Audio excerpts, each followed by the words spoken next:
James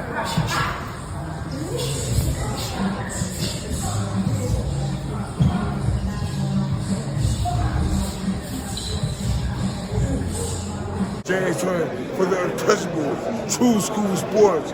Let's go, baby. Bow! Be careful what you wish for because it can become a reality. Yeah. The untouchable True School Sports Empire proudly presents something the boxing game's been missing. Hey, what's going on? It's your boy BT, and I came here to talk some boxing with the thousands of True School Sports subscribers. All right, so the next prospect we're going to talk about here from Japan is a guy that I've been hearing about for a couple months now. I've heard it. This guy has been mentioned to me when I go live and people talk boxing with me about Japan. I've had people text message me about this guy, about him. So I've been hearing this name for like, I'm going to say 4 or 5 months now. And that's none other than light flyweight prospect, 7-0-1 with 5 knockouts, Yuga Ozaki. Yes, Yuga Ozaki. Very interesting prospect coming out of Japan. There's this one video on YouTube. It's like the most popular video about him out there.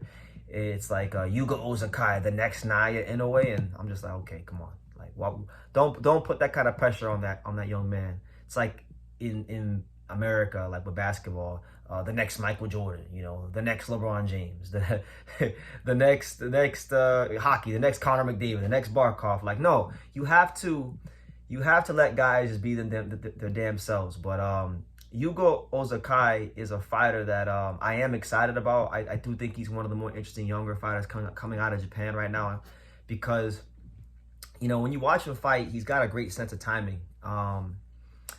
I would say he's got a very great sense of timing, and it's very interesting the way his offense comes out, because he fights with a certain level of agility and freedom that I think other Japanese fighters don't fight with.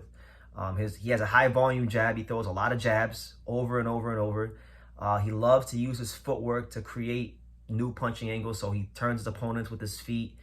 He's what I would call an aggressive southpaw counterpuncher. That's what he is. And the fact that he's able to turn and make guys fall short with his footwork and his angles and the confidence and freedom he fights with, it presents those kind of counterpunching opportunities for him.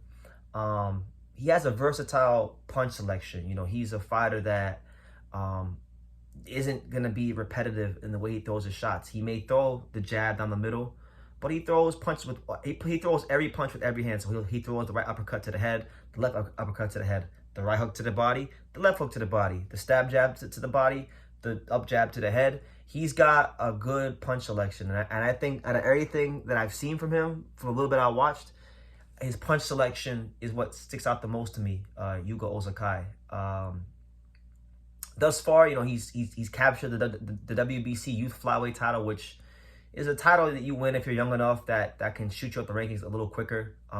Devin Haney, like for those in America, Devin Haney won that title years ago when it was first becoming a thing in boxing. His next fight is for the WBO Asia Pacific title. So he's fighting a Filipino, Archiel Villamor, here in Japan on December 14th at the Osaka Arena. So, you know, we'll see what comes of that, how he does. But yeah, really exciting prospect. Right now, as it stands, he's the number 14th ranked WBA contender and the number 15th ranked IBF contender. And right now, as it stands, just like at bantamweight, in this division at the moment, the only 2 champions are Japanese. You got Shokichi Iwata holding the WBO and Masamichi Ibuki holding the IBF.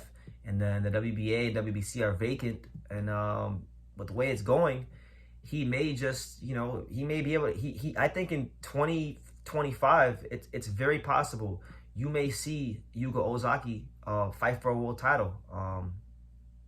It's very possible, because you know, these weight classes, as much as I do love these weight classes, they're great weight classes. They don't have as many fighters actually in them as, let's say, welterweight, middleweight, heavyweight. So because of that, it's always easier to progress up the rankings faster. So I don't know which route he's going to go. I just know that he is ranked in 2 sanctioning bodies, and I think it'd be very cool to have him go the WBA route and fight for the title there, because or get the other vacant belt. Like, I would like to see another Japanese fighter become champion and then start doing Japanese unification fights, because he's got a really like beautiful style. Like, if you guys want to see a fighter that just fights with a lot of confidence, you guys want to see a fighter who has a lot of agility, a fighter that's also mean and throws punches with bad intentions at the same time, someone who's just entertaining to watch, this is one of the guys you got to watch, I feel, you know, and he's one of the more, like, from Japan, from what I've heard, like, from people talking, people, boxing fans, people in Japan, people on the internet, he's one of the more hyped up guys right now. We'll see what happens, because, again, he's 21, and you never know, like, right now he's at that stage where, like, he hasn't really had a ton of attention or pressure put on him, like, media-wise, and he's in a blessed position because in Japan, there's 9 world champions, so there's a lot of attention that's going to be taken off these prospects until they get to the world level and become champions themselves. But he's someone that I think, you know, I'll put it to you like this: if he ever finds himself fighting on a Naoya Inoue undercard and Top Rank happens to televise one of his fights, he's going to be somebody that I think becomes a very popular fighter very quickly, just because of the way he fights, honestly. And we'll see how it goes. But yeah, those are my early impressions on Yuga Ozaki. I'll keep an eye out for his fight on the 14th and probably do a follow-up video to him. But this is my first video about him, so just wanted to go out there and put this out there in the world. And yeah, Yuga Ozaki, the fighting pride of Osaka, Japan. So Osaka, stand up. You know, Japan, stand up. And yeah, leave your thoughts down below. Make sure you guys take the time to subscribe. And like I say in every single one of these videos, you can love me or you can hate me, but I'm just a kid from Dania. So until next time, take care, guys. Thank you for watching another video on the untouchable True School Sports Empire. For more great boxing content just like this, make sure you guys click right over here. Keep watching my boy BT put on the best interviews out here.